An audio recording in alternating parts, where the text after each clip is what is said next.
আপনার স্যার তো আমাকে ভয় পায়। আমার কথায় সারাক্ষণ এই ঘরে ছিল, বিশ্বাস করুন। রাফেত হাসল। এই হাসিকেই বোধ হয় বলে শয়তানের মতো হাসা। মজা করছেন? আচ্ছা, ওই সাদা খরগোশটা কোথায়? খরগোশ? ওই যে সাদা দেখতে, আরবিদ না এরকম কোনো নাম? তা জেনে আপনি কি করবেন? রাফেত এগিয়ে আসে বাধার জন্য। পদজা আর চোখে কিছু একটা খুঁজে, কিন্তু রাফেতকে আক্রমণ করার মতো কিছু পেল না। ঘরে কিছু বলতে দুটো চেয়ারই আছে। চেয়ারগুলো কি খুব ভারী? একবার চেষ্টা করে দেখা উচিত। পদজা 2 পা পিছিয়ে যেয়ে বলল, আপনাদের বাড়িটা অনেক সুন্দর। পাতালে বাড়ি আমি কখনো দেখিনি। একটু ঘুরে দেখি। আমার উনি বানিয়েছেন, তাই না? এটা স্যারের বানানো না। তাহলে কার? রাফেত পদজার ন্যাকামি বুঝে যায়। সে তেড়ে আসে। পরপুরুষের সাথে ধস্তাধস্তিতে পদজার মন সায় দিচ্ছে না। এখান থেকে পালালেও বাইরে আরেক শয়তান আছে। পালিয়েও লাভ নেই। তার চেয়ে এখানে থেকেই পরিস্থিতি বোঝা উচিত। পদজা দ্রুত চেয়ারে বসে পড়ে বলল, ধস্তাধস্তি করবেন না। আমি বসে পড়েছি, আপনি বাঁধুন। রাফেত পদজাকে চেয়ারের সাথে শক্ত করে বেঁধে চলে যায়। পদজা চোখ ঘুরিয়ে চারপাশ দেখে। ঘরের ছাদ অনেক উঁচুতে। মনে মনে আন্দাজ করার চেষ্টা করে মাটির কতটা নিচে আছে সে। বেশ অনেকক্ষণ পার হওয়ার পর পায়ের শব্দ পাওয়া যায়। পদজা দরজার দিকে তাকিয়ে থাকে। আমির প্রবেশ করে। তার হাতে মলম জাতীয় কিছু। পদজা কিছু না বলে চুপ করে বসে থাকে। আমির পদজার দিকে মলম এগিয়ে দিয়ে বলল, ঔষধপত্র নিয়ে আসা উচিত ছিল। আমি কি জানতাম নাকি এখানে আমার বর শয়তানের রাজত্ব নিয়ে বসে আছে? খুব কথা বলছো। মেয়েগুলোকে ছেড়ে দিন। এক কথা বারবার বলো না। আমাকে ভালোবাসেন না? পদজা তার মায়াময় দৃষ্টি দিয়ে আবিষ্কার করে আমিরের চোখে প্রাণ এসেছে। সঙ্গে সঙ্গে পদজার মনের জানালার পাল্লা খুলে গিয়ে মুঠো মুঠো বাতাস প্রবেশ করে। অশান্তিতে অবশ হয়ে যাওয়া মন মুহূর্তে চাঙ্গা হয়ে ওঠে। আমির পদজার প্রশ্নের জবাবে কিছু বলল না। হাতের বস্তুটি পদজার পায়ের কাছে রাখল। তারপর পদজার বাঁধন খুলে দিয়ে বলল, গালে পায়ে লাগিয়ে নিও। দরজায় ধাক্কাধাক্কি করো না। বলেই সে বেরিয়ে যায়। দরজা বাইরে থেকে তালা মেরে দেয়। পদজার চাঙ্গা হয়ে যাওয়া মনে আবার মেঘ জমে। সে মেঝেতে বসে পড়ে। বর্তমান। পদজার কান্না যেন থেমে থেমে চারিদিকে ঘুরে বেড়াতে লাগলো। তুষার কথা বলতে গেল, কিন্তু ফুটল না। পদ্মজার বিষাদ ভরা মুখটার দিকে তাকিয়ে রইল। পদ্মজা 2 হাতে মুখ ঢেকে কাঁদতে শুরু করলো। মেয়েটার কান্না রোগ বোধ হয় সেদিন থেকেই হয়, যেদিন জানলো তার স্বামীর আসল পরিচয়। তুষার থামতে বলল না, পদ্মজাকে কাঁদতে দিল। অনেকক্ষণ কাঁদার পর পদ্মজা পানি খেতে চাইল। তাকে পানি দেওয়া হলো। তারপর চুপ হয়ে যায়। নেমে আসে পিনপতন নীরবতা। যতক্ষণ না তুষার আর প্রশ্ন করবে, পদ্মজা কিছু বলবে না। তাই তুষার নীরবতা ভেঙে বলল, তার অন্যায় জেনেও তাকে মাপ করতে চেয়েছিলেন। রাতের এইটুকু শুনে তো মনে হচ্ছে না আপনি আমির হাওলাদারকে কখনো খুন করতে পারেন। পাগলের মতো ভালোবেসেও তার বুকে ছুরি চালানোর সাহস হলো কি করে? পদ্মজা তুষারের উৎসুক মুখটার দিকে তাকিয়ে হেসে দিল। ফিসফিসিয়ে বলল, মুক্তি দিয়েছি, মুক্তি। আপনার বর্ণনা অনুযায়ী আপনার প্রতি আমির হাওলাদারের ব্যবহার নরম ছিল। তিনি আপনার প্রতি দুর্বল ছিলেন। পদ্মজা উদাসীন হয়ে কিছু একটা ভাবল। তারপর বলল, দুর্বল ছিল নাকি? আমার তো তাই মনে হচ্ছে। আমি ওনাকে খুব ভালোবাসি। পদ্মজার কণ্ঠটা কেমন শোনায়। সে তার স্বামীকে খুন করে এসে জেলে বসে তার জন্যই কাঁদছে। কি অবাক কাণ্ড। তুষার বলল, আপনার ভাষ্যমতে তিনি একজন শয়তান ছিলেন। শয়তানকে ভালোবাসতে গিয়ে নিজেকে পাপী মনে হয়নি? হয়েছে। তাহলে সেটা কি করে ভালোবাসা হলো? পদ্মজা কাঁদতে থাকলো। কাঁদতে কাঁদতে বলল, যখন কাউকে ভালোবাসবেন তখন বুঝবেন। ভালোবাসায় দুষ্গুণের স্থান নেই। ভালোবাসা শুধুই ভালোবাসা। ভালোবাসা জ্ঞানী খুনি পাপ পুণ্যের ভেদাভেদ করে না। পদ্মজার মনে হচ্ছে তার বুকে যেন একটা বড়সড় পাথর। আমিরের প্রতি পদ্মজার ভালোবাসার তীব্রতা তাকে কাতর করে তুলেছে। বারবার মনে হচ্ছে সেই মানুষটাও বোধহয় পদ্মজাকে ভালোবাসত, কিন্তু পাপ তাকে গ্রাস করে ফেলেছিল। সে কি কখনো পাপ থেকে বেরোনোর চেষ্টা করেছিল? প্রশ্নটা তুষারের মনে আসতেই তার উত্তেজনা বেড়ে যায়। পদ্মজাকে প্রশ্ন করে। তিনি কি পাপ থেকে বেরোনোর চেষ্টা করেছিলেন, তারপর আর ভালোবেসেছিলেন আপনাকে? তুষারের প্রশ্নে পদ্মজা থম মেরে গেল। শূন্যে দৃষ্টি রেখে আওড়ালো, চেষ্টা কি করেছিলেন কি? তুষার হাসপাস করা অস্বস্তিকর ভ্যাপসা গরমে অধৈর্য হয়ে উঠেছে। পদ্মজা তখনও শূন্যে দৃষ্টি রেখে বিড়বিড় করছে। মেয়েটা যেদিকে তাকায় সেদিকেই তাকিয়ে থাকে। তুষার রুমাল দিয়ে কপালের ঘাম মুছে ডাকল, মিস পদ্মজা। পদ্মজা তাকালো। তার চোখ দুটি ফোলা, তার ঠোঁট দুটি সবসময় তীর তীর করে কাঁপে। তুষারের তীক্ষ্ণ চোখ দুটির দিকে তাকিয়ে পদ্মজা বলল, আমার ফাঁসি কবে হবে? এত দেরি হচ্ছে কেন? পদ্মজার কণ্ঠে ফাঁসির জন্য আকুতি। একটা মানুষ কতটা নিঃস্ব হলে পৃথিবী থেকে মুক্তি চায়, তুষারের ধারণা নেই। সে তার ভেতরের মায়া লুকিয়ে রেখে গাম্ভীর্য বজায় রেখে বলল, আপনাকে যা প্রশ্ন করা হয়েছে তার উত্তর দিলেন না তো? পদ্মজা অবাক হয়ে প্রশ্ন করল, কোন প্রশ্ন? মুহূর্তে ভুলে গিয়েছে। তুষার অবশ্য এতে রাগল না। সে আবার প্রশ্ন করল, তিনি কি পাপ থেকে বেরোনোর চেষ্টা করেছিলেন, তারপর আর ভালোবেসেছিলেন আপনাকে? আগে বলুন, পিশাচের মতো যাদের আচরণ তারা কাউকে ভালোবাসতে পারে? তুষার তার বিচক্ষণ মস্তিষ্ক দিয়ে ভাবল, ভেবে বলল, পারে। তারা কম মানুষকে ভালোবাসে, কিন্তু যাকে ভালোবাসে তার সাথে সব ভালো করে, আর যার সাথে খারাপ তার সাথে খারাপই। তবে এদের পিছা সিদ্ধে বাধা পড়লে তখন ভালোবাসা থাকে কিনা আমার জানা নেই। পদ্মজা উদাস হয়ে বলল, আমি সব জেনে যাওয়ার পর কখনো মনে হতো তিনি বেকুল আমার জন্য, আর কখনো মনে হতো আমার সামনে স্বয়ং শয়তান দাঁড়িয়ে আছে। এই ভালো এই খারাপ, তিনি উন্মাদের মতো হয়ে যেতেন। কি করছেন না করছেন তা যেন তিনি বুঝতেন না। আই থিঙ্ক তিনি দুটো জীবন নিয়ে বাঁচতে চেয়েছিলেন। তারপর সময় চলে আসে একটা বেছে নেওয়ার, তখন তিনি মানসিকভাবে বিপর্যস্ত হয়ে পড়েন। পদ্মজা চকিতে তাকালো, অস্পষ্ট স্বরে উচ্চারণ করল, মানসিকভাবে বিপর্যস্ত। অতীত। শিশির ভেজা ঘাসে পা দিতেই সর্বাঙ্গ শীতল হয়ে উঠছে। ব্যাপারটা পূর্ণার বেশ ভালো লাগে। সে ভোরের নামাজ পড়ে সৃষ্টিকর্তার কাছে প্রার্থনা করে এসেছে তার বোনের খবর যেন পাওয়া যায়। এখন সে উত্তরের হাওরের পাশে দাঁড়িয়ে আছে, অপেক্ষা করছে মৃদুলের জন্য। ভোরের দমকা বাতাস ও কুয়াশায় তীব্র শীতে সে কাঁপছে, তবুও ভালো লাগছে। পূর্ণা শীতে কাঁপতে খুব ভালো লাগে, কি আশ্চর্য ভালো লাগা। মৃদুল কুয়াশা ভেদ করে পূর্ণার সামনে এসে দাঁড়ালো। পূর্ণার পরনে বেগুনি রঙের সোয়েটার, তার কাঁপুনি চোখে পড়ার মতো। মৃদুল তার গায়ের শাল দিয়ে পূর্ণার মাথা ঢেকে দিল।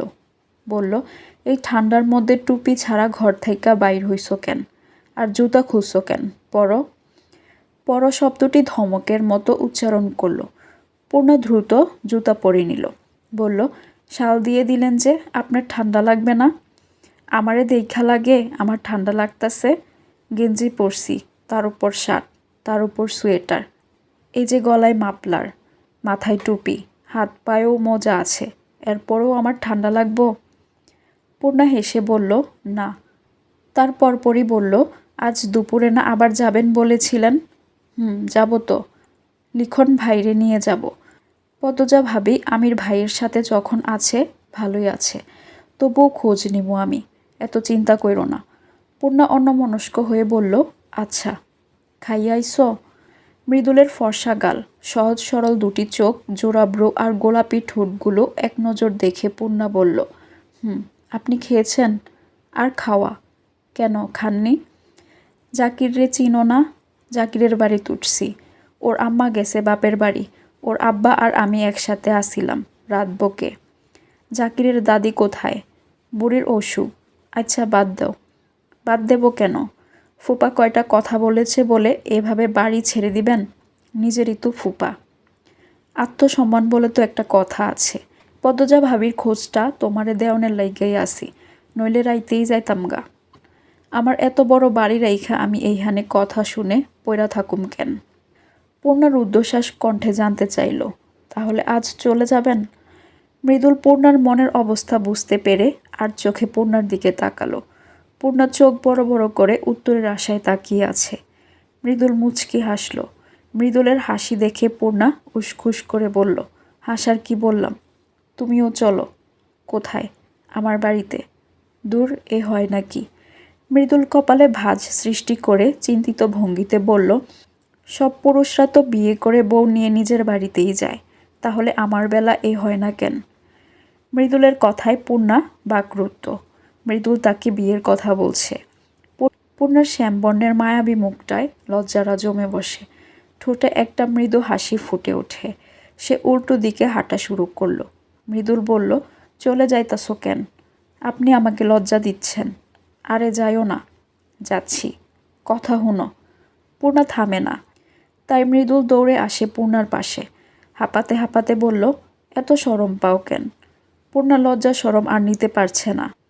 মৃদুলের কথায় সে লজ্জায় ঝিমিয়ে যাচ্ছে।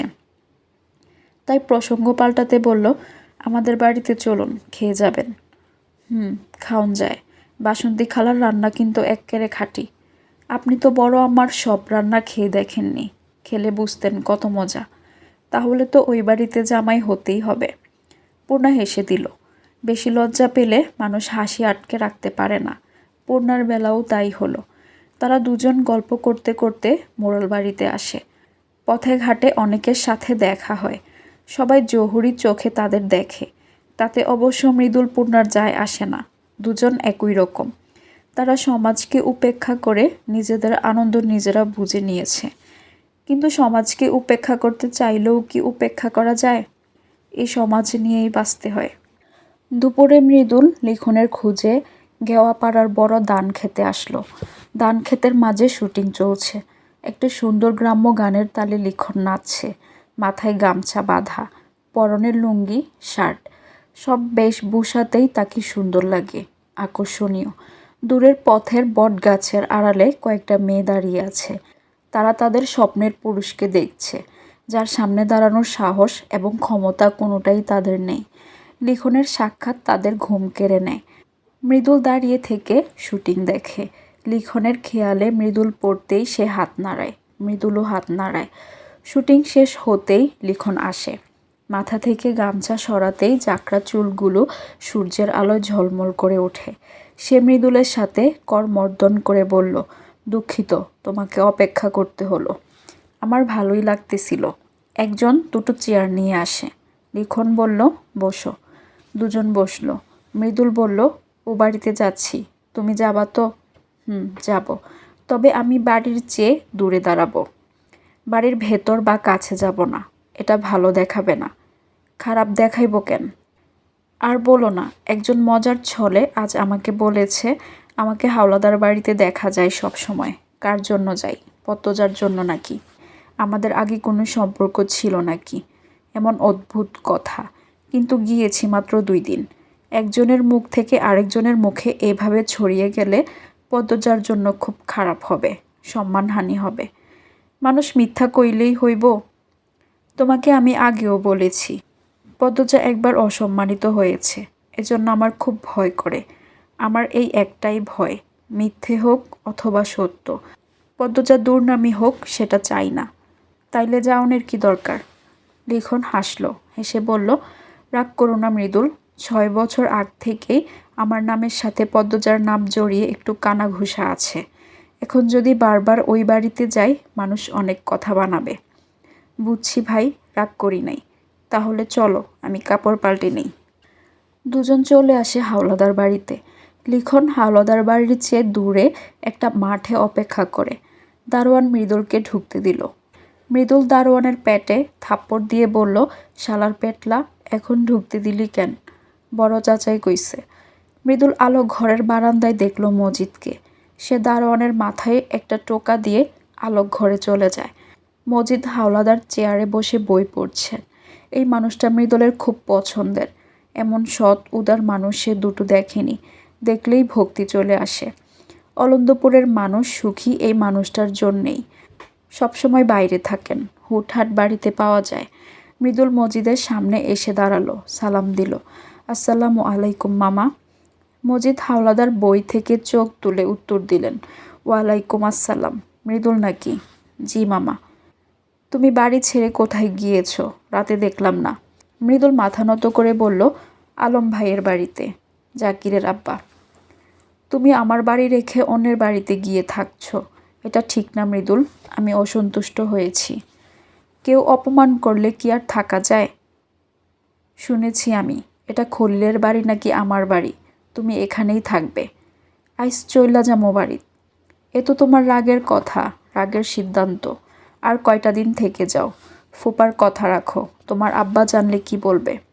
আব্বারে কইতাম না, যা বলছি শোনো। আচ্ছা মামা, যাও ঘরে যাও। দুপুরে খেয়েছো? না খেলে খেয়ে নাও। আচ্ছা মামা, আমির ভাই কই? আমির তো ঢাকা গেছে কয়দিন ধরে, গতকাল বিকেলেই গেল। পদ্মজা ভাবিরে নিয়ে গেছে? দুজনেই গিয়েছে, চলে আসবে 2-3 দিনের মধ্যে। আচ্ছা মামা, গত কয়দিন আমির ভাই কই আসিল? ঢাকা ছিল। তারপর এসে পদ্মজাকেও নিয়ে গেছে। পদ্মজার বিশ্ববিদ্যালয়ের কোনো ব্যাপার বোধ হয়। এত কি আর আমাদের বলে? তুমি এত ভেবো না, যাও খেয়ে নাও। মৃদুল মজিদের কথা বিশ্বাস করে নিল। অবিশ্বাসের প্রশ্নই আসে না।